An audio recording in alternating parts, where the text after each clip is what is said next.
Okay, let us begin with this chapter, Social Responsibilities of Business, chapter number 6. ठीक है?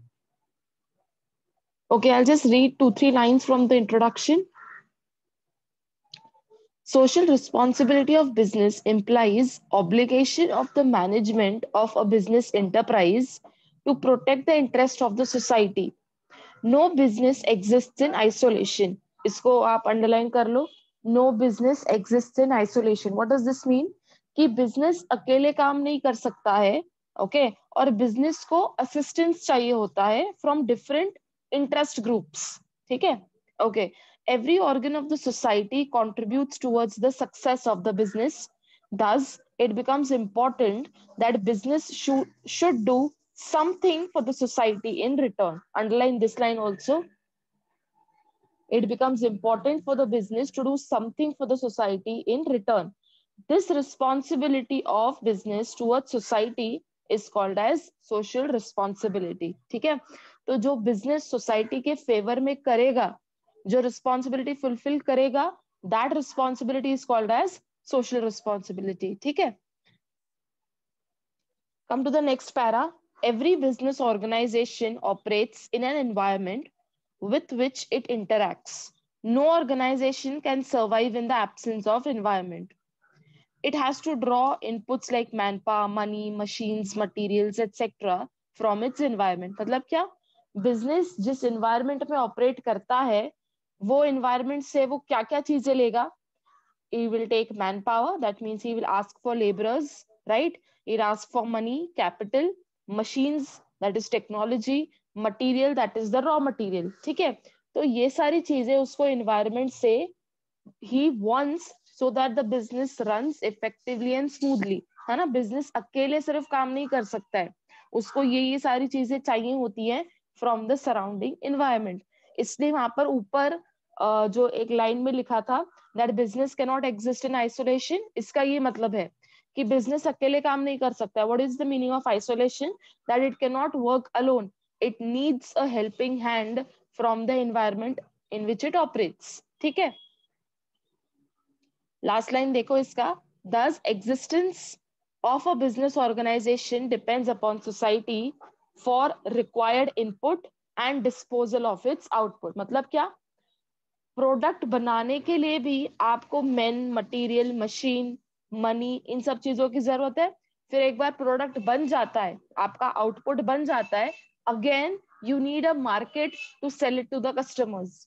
तो you see the environment plays a major role not only in making the input but also in distributing the output.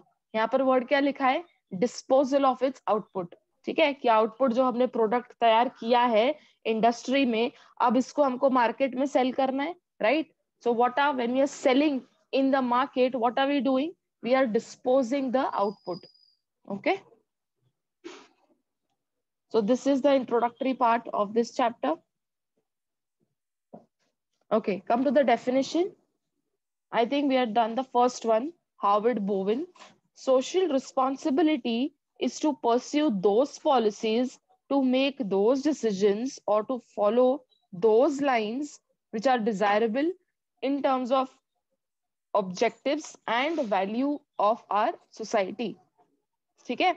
दूसरा देखो, social responsibility of business refers to obligations of businesses man's decision and actions beyond the firm's direct and technical interest. ठीक है? I would say go with the first one only. वो थोड़ा सा relatable है with social responsibility. ठीक है? अब ना ये चैप्टर में सबसे इंपॉर्टेंट क्या है? Responsibilities of business towards different interest group. ठीक है? फर्स्ट देखो क्या है? Responsibility towards owners. ठीक है? आगे होगा एम्प्लॉइज, इन्वेस्टर्स एंड गवर्नमेंट होगा. आई थिंक लास्ट कंज्यूमर्स है, and there is government. ठीक है? So then you know what I would say, that do not quit anyone. towards community भी है लास्ट में. ठीक है? तो कोई भी ना ये मत आप स्किप करो, because you never know which comes. ठीक है? अब जैसे owner, investor, employ and government, ये जो चार चीजें हैं, they are very frequent.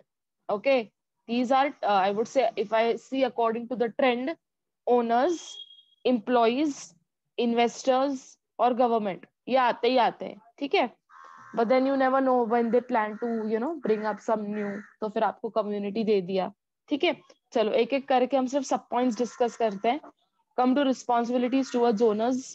First देखो रीजनेबल प्रॉफिट, ठीक है। बिजनेस ऑपरेट ही क्यों करते हो, सो दैट प्रॉफिट हो और ओनर्स में वो बटे प्रॉफिट, ठीक है। Next, exploring business opportunities.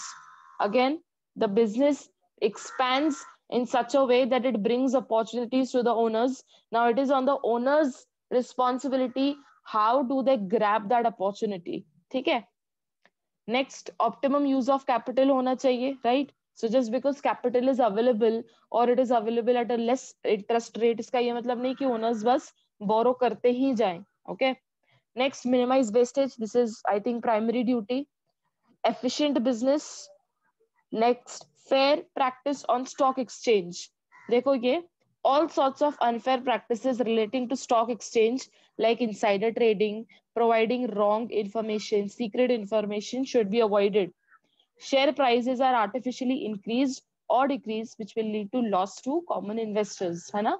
तो अगर owners के पास ये जो information होती है, जो confidential information होती है या sensitive information होती है, they should make sure कि वो leak ना करें, क्योंकि अगर लीक करते हैं तो आर्टिफिशियली प्राइस में इंक्रीज होगा या डिक्रीज होगा, ठीक है।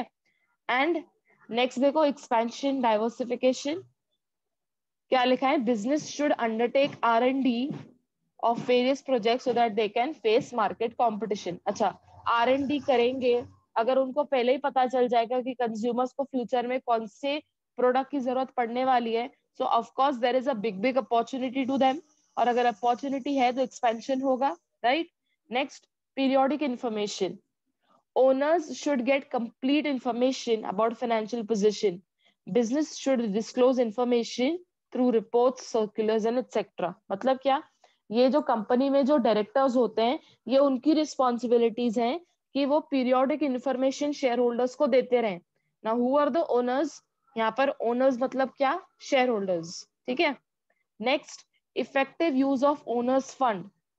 Owners fund must be utilise in the best possible way. अब नाउ जस्ट बिकॉज लोगों ने आपके कंपनी में अच्छा खासा पैसा इन्वेस्ट किया है, इसका ये मतलब नहीं कि you just invested in any other activity. Efficient होना चाहिए फंड्स का यूटिलाइजेशन, ठीक है। Last is creating goodwill. Management should develop and maintain good image. A well reputed company commands a lot of respect and trust. So this is, I think, very obvious point कि अगर आपका business सालों सालों से चलता आ रहा है with a clean sheet वाला इमेज, ठीक है, कोई फ्रॉड नहीं हुआ है आज तक या कुछ हुआ नहीं है, so of course people will obviously have that kind of a trust and a loyalty factor, correct. So these are the responsibilities towards owners. ये रिस्पॉन्सिबिलिटीज फुलफिल कौन करेगा, बिजनेस करेगा टुवर्ड्स ओनर्स, ठीक है। नेक्स्ट देखो, responsibilities towards investors, who is fulfilling it, society is fulfilling it, sorry business is fulfilling it, ठीक है। देखो, business should fulfil following responsibilities towards investors. ये बहुत इजी इजी पॉइंट्स हैं। फर्स्ट देखो, प्रॉपर कंडक्ट ऑफ मीटिंग्स। तो ये जो इन्वेस्टर्स हैं आपके कंपनी के, इनके प्रॉपर मीटिंग्स कंडक्ट होने चाहिए, टाइमली मीटिंग्स कंडक्ट होने चाहिए, जो इनके इश्यूज हैं वो मीटिंग्स में डिस्कस होने चाहिए, इन शॉर्ट, ठीक है। Next, return on investment. अगर वो पैसा लगा रहे हैं तो ये बिजनेस का ड्यूटी है कि उनको आप डिविडेंड दो या इंटरेस्ट दो या जो भी वो पर्टिकुलर चीज के ऊपर रिटर्न है वो रिटर्न दे दो, ठीक है। रिटर्न दोगे तो ही वो जाके आगे भी इन्वेस्ट कर पाएंगे, ठीक है। Next, handling grievances. Again, if there are certain investors who have certain issues with the company या उनकी कोई मांग है जो पूरी नहीं हो रही है, तो ये बिजनेस की रिस्पॉन्सिबिलिटी है कि वो उनके इश्यूज को सुने और रिजॉल्व करे, ठीक है, as soon as possible. Fourth, maintain transparency. Okay, ऐसा नहीं हो, देखो अल्टीमेटली पैसा किसका है, अल्टीमेटली इन्वेस्टर्स का पैसा है जो उन्होंने लगाया है हमारे बिजनेस में, ठीक है। तो हमारे बिजनेस जो भी एक्टिविटीज कंडक्ट कर रहा है, so this is the responsibility of the business to maintain transparency to owners, sorry to investors, right। क्योंकि इन्वेस्टर्स का पैसा है, अब हम वो पैसों का क्या कर रहे हैं, हम कहाँ पर वो पैसों को डिप्लॉय कर रहे हैं, we have to maintain a transparency towards them. ऐसा नहीं होना चाहिए कि we are investing in fraudulent activities और हमने उनको ऐसा बताया है कि आपका पैसा सेफ है, राइट। सो एकदम क्लियर कट ट्रांसपेरेंसी होनी चाहिए। Next, proper disclosure of information. So मतलब क्या, there should not be any information which is hidden from the investors. Okay, if they need certain documents, make a copy and send them, ठीक है। या उनको आप यहाँ पर बुला लो, अगर उनको कोई बुक्स चेक करनी है, books of accounts, so everything should be open. Okay, so that is how you are maintaining transparency and disclosing information. Last देखो, maintain solvency and prestige. अब business हमेशा ये make sure करे कि वो कभी insolvent ना हो जाए, ठीक है। अगर हमेशा solvency ही रहे, मतलब क्या, always the assets of the business should be greater than the liabilities of the business, ठीक है। अगर ये सॉल्वेंसी रहेगी तभी जाके trust factor, goodwill factor, prestige वाला फैक्टर ये बना रहेगा, ठीक है। These are the responsibilities towards investors. अब नेक्स्ट देखो, again these are also easy, responsibilities towards employees. अब वहां पर ऑफिस में या बिजनेस में जो एम्प्लॉयज काम कर रहे हैं, उनके क्या क्या चीजें हैं जो बिजनेस को फुलफिल करना चाहिए, ठीक है। Let us go through the introduction. Employees are human resource, correct, to the organization. They must be treated with dignity and respect. The management and employees should develop mutual understanding and trust. ठीक है, come to the first point, job security, है ना। ये सबसे important बात होती है employees के लिए, right? If they have that kind of security level, they will work effectively. Okay, they will work without the stress free factor, है ना, with the stress free factor, sorry, कि वो नहीं रहेगा कि यार पता नहीं हम am I actually in this company with so many years, will they remove me immediately or randomly rather, right? So if there is a security factor, there will be a level of dedication from their side. Okay, point 2, fair remuneration. Okay, up this, if you know, we had already discussed that there should not be any kind of discrimination. Okay, क्या लिखा है, the business should pay attractive salaries to all employees like bonus, overtime allowance, etc., and it should be given to them. Remuneration should be fixed according to the nature of work. Suitable wage plans providing increments and revision of wages is also essential. मतलब जो तुम्हारा yearly थोड़ा increment होता है, 1%, 2%, 5%, whatever it is, it should be done. There should be no discrimination. Bonus हर employ को मिलना चाहिए, और अगर कोई एम्प्लॉय एक्स्ट्रा आवर्स काम कर रहा है तो उसको ओवर टाइम अलाउंस भी मिलना चाहिए, ठीक है। नेक्स्ट देखो, health and safety measures, right. क्या लिखा है, proper maintenance of machines and premises must be done to prevent accidents, इसको अंडरलाइन करो। Safety equipments like gloves, safety shoes, helmets, goggle, masks etcetera should be provided, ठीक है। So this last line को भी underline करो कि कैसे they will ensure कि सेफ्टी मेजर्स कर रहे हैं by providing such safety equipments, ठीक है। नेक्स्ट देखो, गुड वर्किंग कंडीशंस, मतलब क्या, एनवायरनमेंट अच्छा होना चाहिए, क्लीननेस होना चाहिए। सी क्या लिखा है, there should be adequate lighting, यहाँ से अंडरलाइन करो, adequate lighting, ventilation, drinking water etcetera. Okay, steps should be taken to avoid air, water and sound pollution. Next point, recognition of trade unions. Okay, now who are the trade unions? They are the people who speak on behalf of employees. ठीक है, क्या लिखा है, it is the responsibility of business organization to maintain industrial peace. Employer must recognize the workers' rights to join trade union. Employer should not restrict, यहाँ से underline करो, जो employer है, he should not restrict employees from forming trade unions. Divide and rule policy should not be followed. Underline this line also. कि सबको एक जैसा treat करना चाहिए। ऐसा नहीं होना चाहिए कि आप सिर्फ कुछ एम्प्लॉयज के बिहाफ पर बात कर रहे हो, कुछ एम्प्लॉयज के बिहाफ पर बात नहीं कर रहे हो। तो ये जो ट्रेड यूनियन है, they should speak on behalf of every employ. तो इसलिए क्या लिखा है, divide and rule policy should not be followed, ठीक है. Management should sort out various problems of workers by holding talks और negotiations with such unions. They should agree to ban strikes and lockouts. ये last line भी underline करो कि management और trade union जो है ये मिलकर जो स्ट्राइक्स और लॉकआउट्स होते हैं उनको बैन करे to protect the interest of both parties. ये जो स्ट्राइक्स और लॉकआउट्स होते हैं इसमें अल्टीमेटली कंपनी का ही नुकसान होता है, राइट. तो मैनेजमेंट और ट्रेड यूनियन दोनों इस चीज पर अग्री करने चाहिए कि ये जो स्ट्राइक्स और लॉकआउट्स हैं दे शुड बी बैंड, ठीक है. नेक्स्ट देखो point, education and training. Organization should make every possible attempt to educate employees. Guidance methods of training depends on the nature of job. That is introduction training, refresher training is conducted to keep employees updated. मतलब क्या, कोई अगर new process आ रहा है तो employees को उस पर प्रॉपरली एजुकेट करो. या कोई फ्रेशर है तो उसको कौन सी ट्रेनिंग मिलनी चाहिए, रिफ्रेशर ट्रेनिंग या इंट्रोडक्शन ट्रेनिंग, ठीक है, वट एवर इट इज. तो उसको पहले प्रॉपरली आप ट्रेन करो. Don't expect him to start working right from day one. Next, workers participation in management.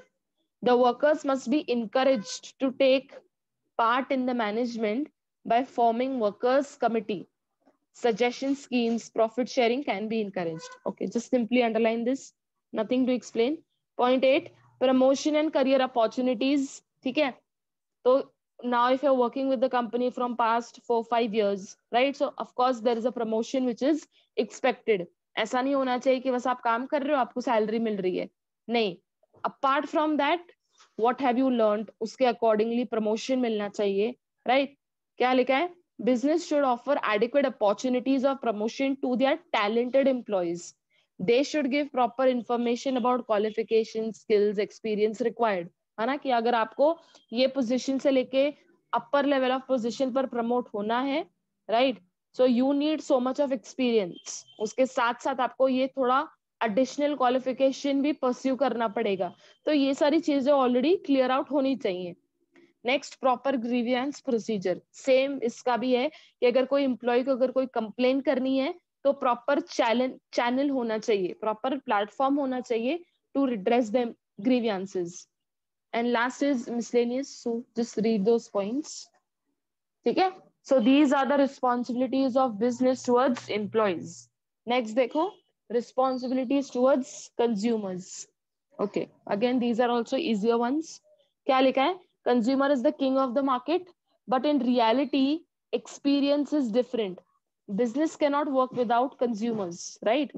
The survival of business depends upon consumer satisfaction. The commercial organization should win the confidence of the customers. इसको underline करो कि ultimately आपको किसका भरोसा जीतना है, customers का, because उनके बिना आपका business is literally incomplete. Okay, अब इसमें सब पॉइंट्स देखते जाना. First is good quality products, right. Who, for what is the business operating, to make the products and services, and these are to be distributed to whom ultimately, to the consumers. तो business को ensure करना चाहिए कि जो वो products बना रहा है they should be of good quality, so that customer वापस से रिटर्न होके खरीदे and also tells other people to purchase the same. ठीक है, नेक्स्ट देखो, फेयर प्राइजेस, राइट. तो अब जब जस्ट बिकॉज आप प्रोडक्ट बना रहे हो, जस्ट बिकॉज आपका बिजनेस है, इसका ये मतलब नहीं that you charge any random price, right. तो एक उसका स्टेबल प्राइस होना चाहिए विच इज दे से, इफ यू रिमेम्बर मैंने आपको आई थिंक लास्ट लेक्चर में ये एग्जांपल दिया था that this is the demand curve, this is the supply curve. ये जहां पर इंटरसेक्ट करते हैं, ये पॉइंट पर जो प्राइस होगी यहाँ पर, this should be the price of the product. ठीक है, ये आपने इकोनॉमिक्स में पढ़ा होगा. So this how fair prices are calculated. Next, customers safety, right. तो ऐसा नहीं होना चाहिए द प्रोडक्ट इज हजार्डियस और डेंजरस. ठीक है, क्या लिखा है, business must ensure that the product supply will not adversely effect the life and health of the customer, which is important, right. Next, honest advertising. ये जो आपका जो एक्चुअली में प्रोडक्ट है उस चीज की एडवर्टीजमेंट होनी चाहिए, right. There should not be fake advertisements की दिखाया कुछ और मिला कुछ और. ठीक है, which is very common. So that is honest advertising. Next, after sale services. तो एक बार अगर प्रोडक्ट आपको मिल जाता है तो उसके बाद जो आफ्टर सेल सर्विसेज होती हैं, विच आर दोज, जैसे आज मैंने जाके वॉशिंग मशीन खरीदी, so the services which I expect after the purchase is the ones such as demo, ठीक है, that a representative will be sent to my house to give me a demo. तो ये भी सारी चीजें properly conduct होनी चाहिए. Point 6, R&D. Organization should conduct R&D to improve the quality of goods. Underline this. To reduce the cost of production. It must provide quality standards such as BIS or this mark, AG mark on respective products. तो R&D हमेशा continuously चलता ही रहना चाहिए, ठीक है, so that you can forecast the needs of consumers well in advance. अगर आप ये फोरकास्ट कर लेते हो तो then you will have a edge in the market. Okay. Point 7, regular supply.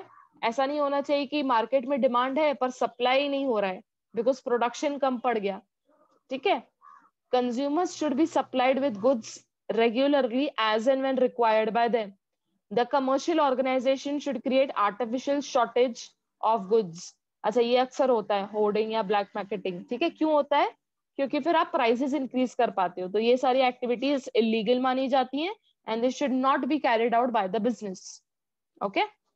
Next, attend complaints. Again, if there are consumers who want to redress, तो उनकी complaints पर you take an action, या अगर वो कोई feedback दे रहे हैं उनको consider करना चाहिए. The consumers' complaints must be attended immediately. Quick grievance redressal system should be implemented. Suggestion of customers should be welcomed. Okay, underline the last line. Point 9, training. The business organization should arrange training for their consumers either free or by charging reasonable fees. ठीक है, common point है ये. Last, avoid consumer exploitation. Business should avoid unfair trade practices. Also, they should avoid monopolistic competition in interest of consumers. मतलब क्या? ऐसा नहीं होना चाहिए कि मार्केट में there is only single seller. अगर single seller रहता है, so then he will charge, price like anything. So such, I would say practices should be avoided. क्योंकि अगर avoid नहीं करोगे तो consumer exploit होता जाएगा, ठीक है.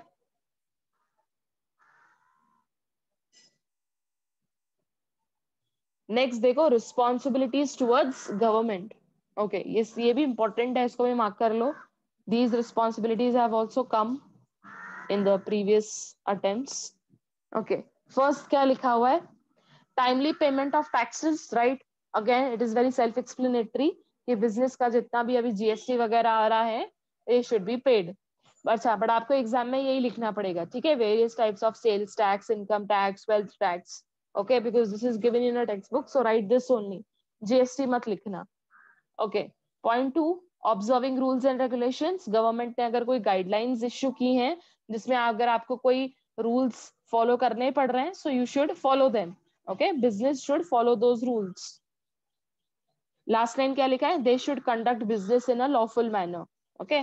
Next, earning foreign exchange. Government also expects from business that it will earn foreign exchange by exporting goods. Government requires this foreign exchange for importing various goods. मतलब क्या? आपका प्रोडक्ट इतना अच्छा होना चाहिए that it should, be sold in the foreign markets also. तो अगर वहां पर भी डिमांड है तो आप क्या करोगे? यहाँ से एक्सपोर्ट करोगे. एक्सपोर्ट करोगे तो वहां से आपको क्या मिलेगा? फॉरेन एक्सचेंज मिलेगा, ठीक है. Point 4, economic development. Government sets the targets for balanced economic development of the country. Business should provide necessary cooperation to the government. ठीक है. Point 5, implementing socio-economic policies. Government expects cooperation and help from the business sector in implementing these programs and policies. Again, यहाँ पर cooperation की बात की गई है कि business इन चीजों को cooperate करे so that government अपने सोशो इकोनॉमिक प्रोग्राम्स और पॉलिसीज फॉलो करे या पुट आउट करे. 6th, suggestion to the government.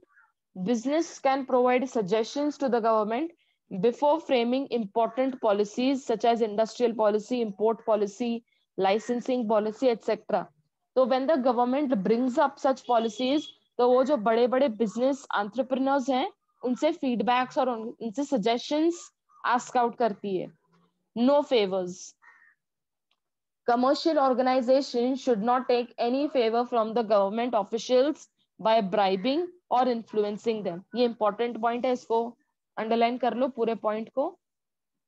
Point 8, contributing to government treasury. Commercial organizations must contribute to the funds of government during emergencies and natural calamities like flood, earthquakes, right? अभी जहां पर भी अलग अगर state है which has जहां पर state में बहुत फ्लड्स आ गए हैं, earthquake आ गया है, कोई calamity आ गया है, तो यहाँ से we can also transfer certain funds. एक कोई एडवर्टीजमेंट आ जाता है कि ये अकाउंट में आप funds if you want to just pay them, ठीक है? तो ये चीजें भी what are these contributing to the government.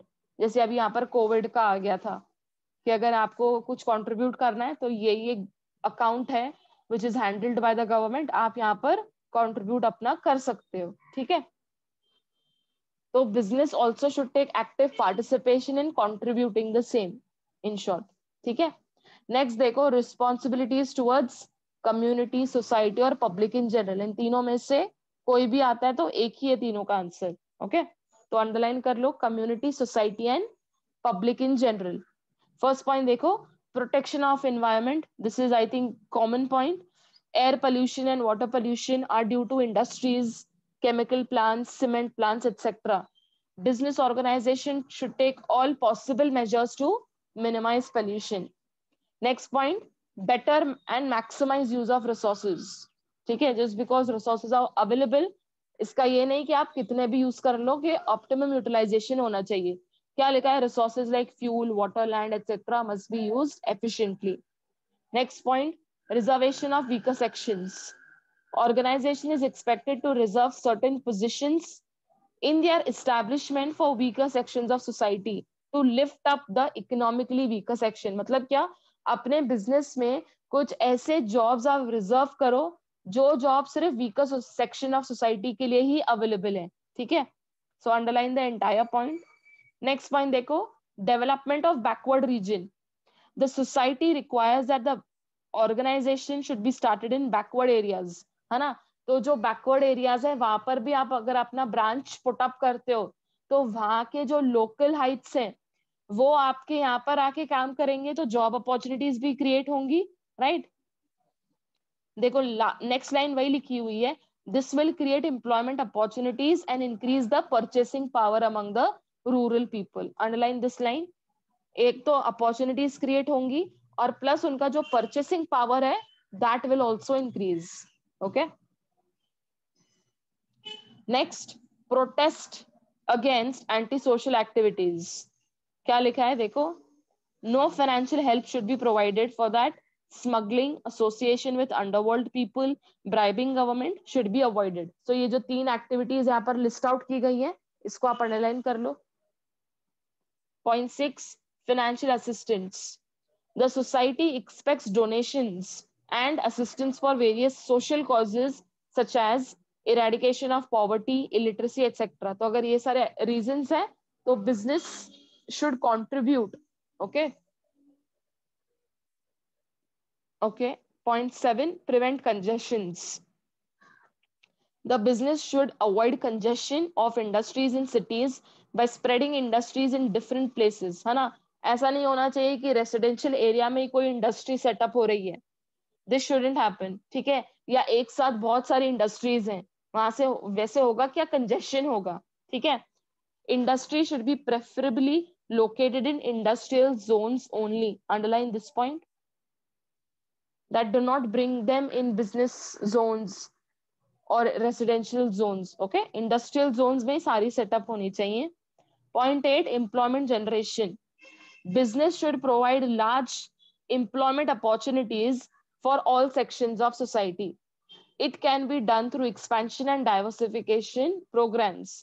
Such effort will help to solve problems of unemployment. ठीक है? Common point है. So these are all the responsibilities towards different interest groups. ठीक है? Come to the next concept, social responsibilities towards protection of environment. I think मैंने आपको बताया था ये point important है. ठीक है? तो ये as it is आपको heading आ सकती है एग्जाम में, responsibilities towards protection of environment. Okay? इसमें देखो, I'll just read the important points. Effect of business on environment, क्या क्या इफेक्ट होता है? एयर पोल्यूशन होता है, वाटर पोल्यूशन होता है, साउंड एंड इलेक्ट्रॉनिक गार्बेज, ये 4 टाइप्स के पोल्यूशन क्रिएट होते हैं फ्रॉम बिजनेस. ओके, क्या लिखा है? Protection of environment benefits business from many angles such as creating awareness among customers, employees. ये अगर आप करोगे तो बेनिफिट्स होंगे. ठीक है? The number of waste prevention techniques are available and they are commonly surprised as the so-called 4 R's, such as reduction, reuse, recycling, recovery. So if you follow these techniques, the above 4 types of pollutions will be minimized. Okay. Wherever possible, waste reduction is preferable option. If waste is produced, then every effort should be made to reuse it. Recycling is the third option. And finally, it may be possible to recover materials from waste. तो ये जो 4 R's दिए हैं, इनको 4 different points में explain किया गया है. ठीक है? So what are the 4 R's? Reduction, reuse, recycle, and finally, if possible, recover. ठीक है? Next, corporate social responsibility. Okay, let us go through this. Corporate social responsibility is not a new concept in India. However, NCA, Government of India, has recently notified in Section 135. इसको भी underline करो. ये CSR in short is a different and a important concept. Section 135 of Companies Act 2018, along with Company CSR Rules 2014 relating thereto, which makes it mandatory from 15th April 2014 for certain companies to fulfill this criteria. अब ये कौन सी companies हैं? This has a different criteria. Okay, come to the meaning. CSR is self-regulating business model which aims to contribute to societal goals and support voluntarily oriented practices. It makes a company socially responsible and accountable. Okay, तो देखो, company को ना, अगर वो company वो criteria में fit होती है, ठीक है, तो उसको 2% का जितना भी एवरेज प्रॉफिट होता है, वो उतना प्रॉफिट उसको वो एक्टिविटीज में इन्वेस्ट करना पड़ेगा. Now which are those activities, वो भी आपको नेक्स्ट पेज पर लिस्ट आउट की गई है. ठीक है, पहले come to the scope of CSR. Let us see कि कौन से कंपनीज को एप्लीकेबल है. फर्स्ट पॉइंट देखो, एप्लीकेबिलिटी है the companies which are having a net worth of 1500 crore or more, or turnover of 1000 crore or more, or net profit of 15 crore or more during any financial year shall be required to constitute a CSR committee. ठीक है, तो firstly तो अगर ये company कोई इसमें fall करती है जिसका नेटवर्थ इतना है या टर्नओवर इतना है या नेट प्रॉफिट इतना है, तो उनको एक कमिटी बनानी पड़ेगी. ठीक है, कमिटी कौन सी? CSR committee. नेक्स्ट देखो, the board report should disclose the composition. अब ये कमिटी में कितने लोग हैं, कौन है, ये किसमें आपको डिस्क्लोज करना पड़ेगा? बोर्ड रिपोर्ट में. ठीक है. Point 3, all companies shall spend, ये अंडरलाइन करो, they shall spend at least 2% of average net profits of the company made during the 3 preceding financial years. ठीक है, तो ये 3 साल का आपका जितना प्रॉफिट आया है उसका टोटल, ठीक है, उसका फिर आप एवरेज निकालोगे, उसका टोटल डिवाइडेड बाय 3, क्योंकि 3 साल है ना, तो 3 साल का जितना प्रॉफिट आया है उसका टोटल डिवाइडेड बाय 3, जो आंसर आता है उसका 2%. ठीक है, ये 2% का जो आंसर आएगा, this much you have to spend in CSR. Okay, अब देखो क्या है, the companies shall be required to incorporate in the board report. अब बोर्ड रिपोर्ट में आपको क्या क्या डिस्क्लोज करना पड़ेगा? फर्स्ट पॉइंट देखो, brief outline of CSR policy, कि हमने ये CSR कमेटी बनाई है और ये कमेटी वालों ने ये CSR पॉलिसी क्रिएट की है, तो ये CSR पॉलिसी में क्या है वो सब बताना पड़ेगा. फर्स्ट देन पॉइंट 2 कॉम्पोजिशन, अब कमिटी में कितने लोग हैं, उनका क्या पोजीशन है, उनके क्या रोल्स एंड रिस्पॉन्सिबिलिटीज हैं, वो डिस्क्लोज करना पड़ेगा। फिर एवरेज नेट प्रॉफिट कितना आ रहा है, फिर सीएसआर में आप कितना स्पेंड करोगे, उसका एक्सपेंडिचर, फिर वो एक्सपेंडिचर कहाँ कहाँ इन्वेस्ट करोगे, तो पूरा डिटेल ऑफ मनी स्पेंड। ठीक है, so these are the things which you have to disclose in the board report. Okay, point B देखो, सीएसआर कमिटी। अब देखो ये पूरा पूरा का पॉइंट इंपॉर्टेंट है। CSR committee will consist of 4 directors who shall meet at least twice in a year and review the CSR activities and policies. Okay, बस इतना भी अंडरलाइन कर लोगे, बाकी बस पढ़ लेना, यही इंपॉर्टेंट है फ्रॉम पॉइंट बी। अब देखो पॉइंट सी, CSR एक्टिविटीज। अब जो आपने 2% निकाल के रखे हैं वो आपको कहाँ इन्वेस्ट करना है, ये सारे आपके ऑप्शंस हैं। देखो क्या क्या ऑप्शंस हैं, या तो इरेडिकेटिंग हंगर में इन्वेस्ट करो, poverty, malnutrition, promoting health care, sanitization, education, special education, employment, vocation skills, ठीक है, reducing child morality, environmental sustainability, ecological balance, okay, employment, vocational skills, training to promote rural sports, contribution to prime minister national relief fund।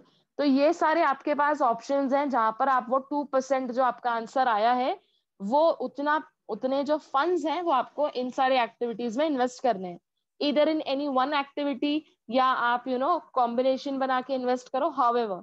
ठीक है, पर इसमें ही होने चाहिए।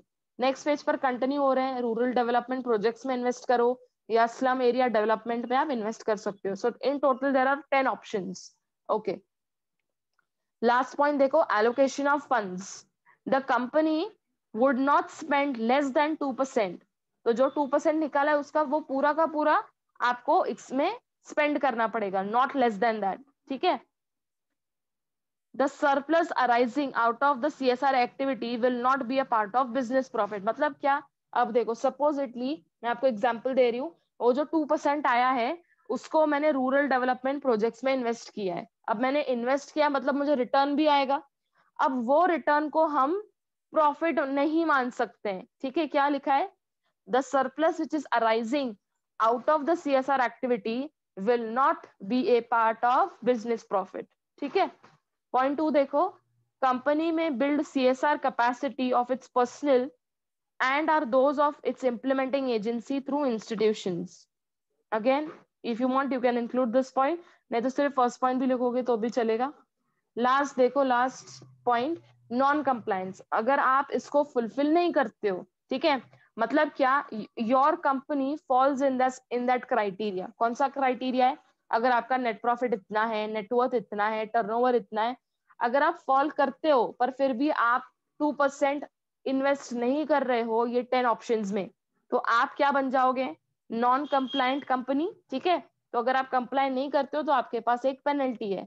क्या है देखो, there is no specific penal provisions, however non-disclosure or absence of details in the board report would attract penalties। अब देखो क्या पेनल्टी है, penalty for non-complying the duty of CSR would attract a fine of not less than 50,000 which may extend to 25 lakhs, and every officer of the company who's in default shall be punishable with an imprisonment for a term which may extend to 3 years or with a fine of 50,000 which may extend to 5 lakh or both। ठीक है, तो company की अलग से penalty है, officer की अलग से पेनल्टी है। ठीक है, लर्न कर लेना, do not skip on to this point. This can also come in fill in the blank या मैच द फॉलोइंग में भी आ सकता है। ठीक है, तो लर्न पिट पैट कर लेना पेनल्टीज। ठीक है, so this is all about this chapter, social responsibilities। We have gone through all the different interest groups and CSR। ठीक है, I would say these are the major highlighting concepts of this chapter। तो CSR तो आप पूरा ही कर लेना। ठीक है, and interest groups में we have discussed all the sub points, so go through those also, do not skip any concept, very easy है, कुछ ऐसा नहीं होगा कि समझ नहीं आ रहा है। ठीक है, now next Sunday we will do chapter number 1। ठीक है,